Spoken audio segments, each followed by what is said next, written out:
Graças a Deus. E isso é um dom de Deus, né, gente? É um casamento, é um matrimônio, algo que Deus, Ele projetou para o ser humano. A família começa a partir do momento que duas pessoas se conhecem, se gostam, se entendem, e o cara dá aquela piscadinha para jovem assim, diz aí, eu quero falar contigo, quero levar um papo aí contigo. E aí começa nisso aqui, né? Não termina nisso aqui, começa nisso aqui. Aqui é um começo de uma história que vocês vão levar adiante com toda a responsabilidade, com todo o comprometimento, com o temor de Deus também, o temor do Senhor. A Bíblia diz que é o princípio de toda sabedoria. E aqueles aqui que são casados sabem que tem que ter muita sabedoria para viver a dois, né? Tem que ter muito jogo de cintura e tem que ter muita paciência, né? Sobretudo. Eu quero fazer menção da palavra de Deus.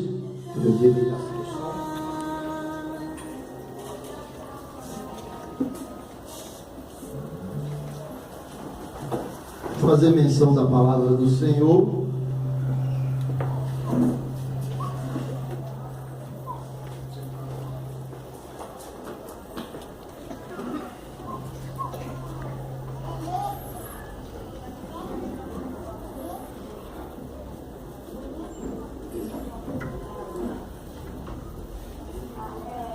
A leitura bíblica está no livro de Efésios, capítulo 5, a partir do verso 15, que fala sobre o casamento. Prometo que eu não vou enfadar-vos, apenas deixar uma mensagem para a nossa meditação.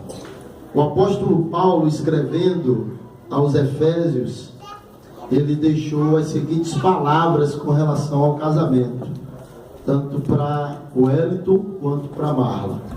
Tá certo? Portanto, vede prudentemente como andais, não como nécios, mas como sábios.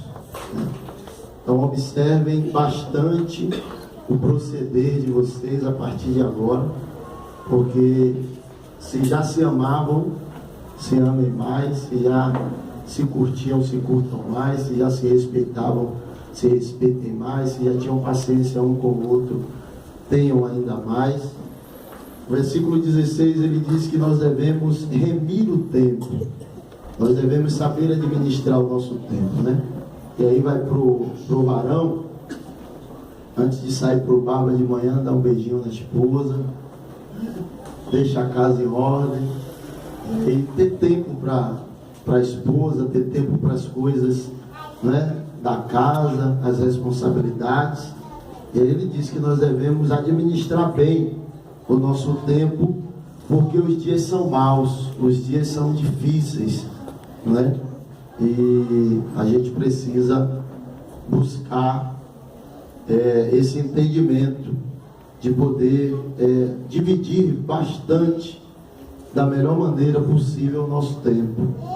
Pelo que não sejais insensatos, mas entendei qual seja a vontade do Senhor, né? Sempre compreender a vontade de Deus para a vida de vocês. E não vos embriagueis com vinho, em que há contenda, mas enchei-vos do Espírito Santo de Deus. A busca pelo Espírito Santo de Deus, a busca pelo Criador, deve ter prioridade a partir de hoje na vida de vocês, pois a família é uma constituição de Deus, o casamento é uma constituição de Deus, e é justamente esse Deus que criou este matrimônio santo que vai ajudar vocês até o dia que a morte os separe, né? Falando entre vós com cânticos, hinos, sempre com o coração voltado ao Senhor, dando sempre graças por tudo ao nosso Deus e Pai, em nome de nosso Senhor Jesus Cristo, sujeitando-vos uns aos outros no temor do Senhor. Está aí a questão do respeito que deve sempre caminhar lado a lado com vocês. Foi o que trouxe vocês até aqui e é o que vai levar vocês ainda muito mais além, tá?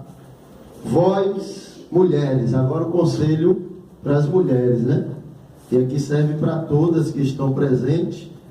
Vós, mulheres, sujeitai-vos a vossos maridos. Não existe essa coisa de dizer mulher independente, né? A mulher é sujeita ao seu marido, a mulher respeita o marido, a ordem que parte é do marido, o consentimento que parte é do marido. E a gente tem que ter essa visão para que tudo possa continuar dando certo. E não sou eu que estou falando, né? Não é o pastor que está falando. Quem está falando é a palavra de Deus e ela é digna de toda aceitação. Porque é um ditado por aí que a gente está vivendo tempos modernos. Não, a mulher hoje, ela já é independente, ela trabalha, ela estuda, faz faculdade, cuida da casa, cuida do marido. E tem casa por aí que a mulher fala mais alto do que o marido. Mas a Bíblia diz que a mulher deve continuar se sujeitando aos seus maridos, respeitando. Porque o marido é o cabeça da mulher. O marido é o cabeça da mulher. Assim como também Cristo é o cabeça da igreja, sendo ele próprio o salvador do corpo. De sorte que, assim como a igreja está sujeita a Cristo, assim também as mulheres sejam em tudo sujeitas ao seu marido. Vós, maridos, agora o conselho para os maridos, né? Vós, maridos, amai as vossas esposas, amai as vossas mulheres, como também Cristo amou a igreja e a si mesmo se entregou por ela. O marido deve viver todos os dias uma vida de entrega para sua esposa, e realmente o homem, ele não vive mais para ele quando ele passa a tomar uma decisão essa como o Hélito tomou hoje, passa a viver para a família, para a esposa, para os filhos. E aqui ele fala que é dever do marido apresentar a esposa gloriosa, sem mácula, né? Sem ruga, né? Nem coisa semelhante, mas de parecer irrepreensível, né? Então é dever do marido embelezar a mulher. A Bíblia diz que a alegria do coração aformoseia o rosto. Então, um casal feliz é um casal lindo, que permanece bonito, não só na juventude, mas também na fase da maturidade e também da velhice, né? Então, o esposo embeleza a mulher, a alegria que o esposo proporciona à sua esposa, a felicidade que o esposo proporciona à sua esposa, o prazer da mulher de olhar para aquele homem e dizer: poxa, esse é o homem da minha vida, esse é o homem que eu me escolhi, né, para poder casar. Isso faz com que a esposa não tenha rugas. Aí o segredo para poder viver sem rugas, viu, povo? Assim devem os maridos amar a sua própria mulher como o seu próprio corpo.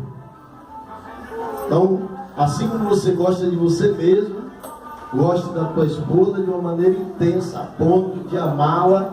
Assim como a gente nunca vai desistir de se amar, nunca desista de amar a sua esposa.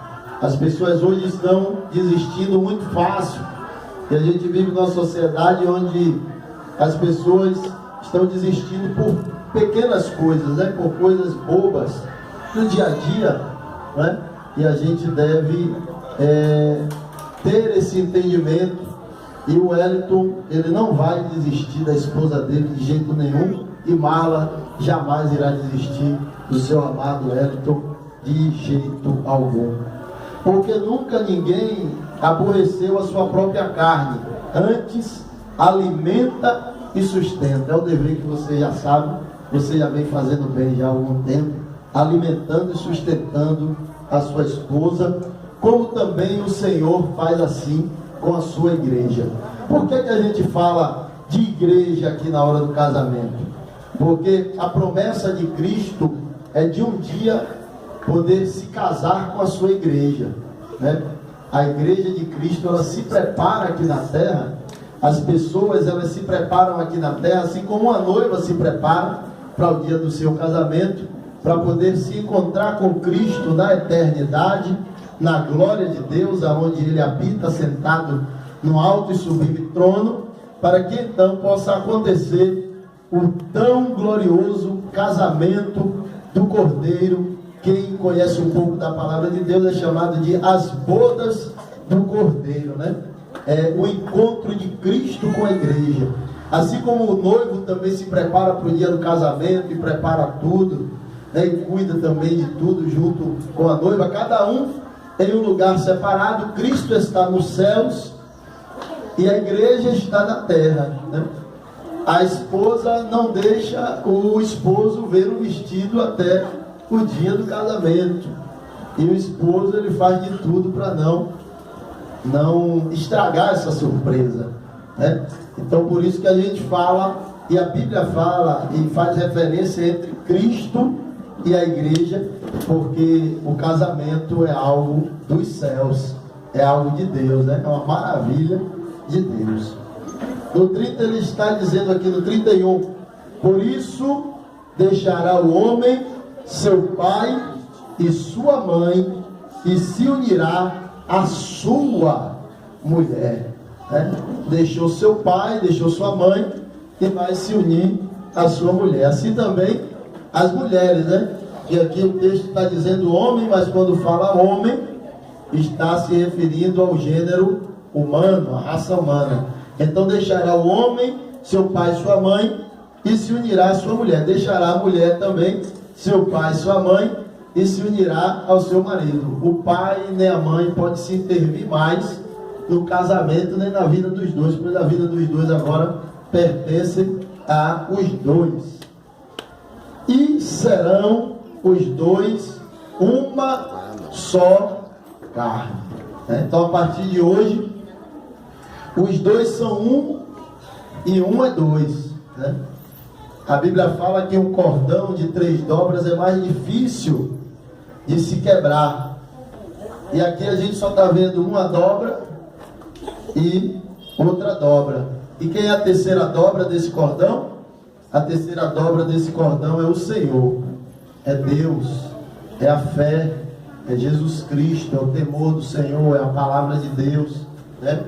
Então o meu conselho para vocês, e o conselho da palavra, é que vocês tragam Cristo para essa relação de vocês dois, porque se Cristo estiver no meio como a terceira dobra, Ele vai reforçar esse cordão, e nenhuma tempestade, nenhum problema, nenhuma dificuldade, nenhuma dúvida, nada que se levantar contra a vida de vocês dois vai poder destruir isso que Deus está construindo hoje aqui. Então ele disse que foi Deus quem uniu. E a Bíblia diz que o que uniu Deus, o homem não separa. Tá certo? Tá bom? Cadê as alianças? Glórias a Deus. Eu quero pedir ajuda aqui também a Barô, vem cá, por favor, Jesus. E ela vai segurar. Já queria pedir o pastor Jorginho para vir aqui na frente também.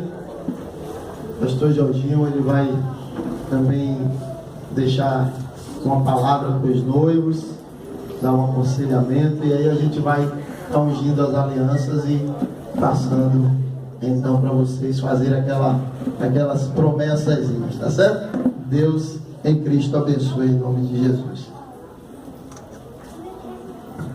Gente, boa noite. Para mim é um motivo de muita alegria, né? Porque nós sabemos que a família é a base de todo lar, de todas as coisas em nossas vidas, né? Hoje eu tenho 2 netinhos, um casal lindo, tenho um que está ali comigo. Eu tenho me parece que eu tenho 27 anos, 26 anos de casado, né? E assim, no casamento, como muitos que têm muito mais anos de casado do que eu, existem muitas barreiras, muitos obstáculos. Eu tenho 3 filhos casados, né? E todos 3 estão bem, né? E às vezes tem várias barreiras. A Bíblia diz que basta cada dia o seu mal. Todo dia você pode ver, vai existir mal, vai existir alguém para querer destruir o seu casamento, para querer mudar a sua história, para querer tirar a sua felicidade. Mas é importante, né, nós estar firmado na rocha, porque a Bíblia diz que aquele que está firmado na rocha, vai vir os ventos, vai vir o rio, vai vir a tempestade, vai vir tanta coisa para querer nos derrubar, quer dizer, abalar a estrutura do casamento. Mas não deixe, não. Vigie, né? Aqui, né? Tem que falar baixo, né? Todo lar e toda casa tem o seu bom cheiro. Todo lar e toda casa tem o seu bom cheiro. Não é que te fala o mau cheiro? É a sujeira material, mas a sujeira também espiritual. Às vezes é a discórdia, né? Às vezes não quer falar, mas não, é minha esposa, é minha esposa. Eu tenho que ir com carinho, tenho que ir com amor. A mulher sábia edifica a sua casa. O homem sábio, ele edifica também a sua casa. Então eu não queria ir mais além, eu já ouvi muita coisa boa, né? Mas eu me sinto honrado em estar aqui e que Deus continue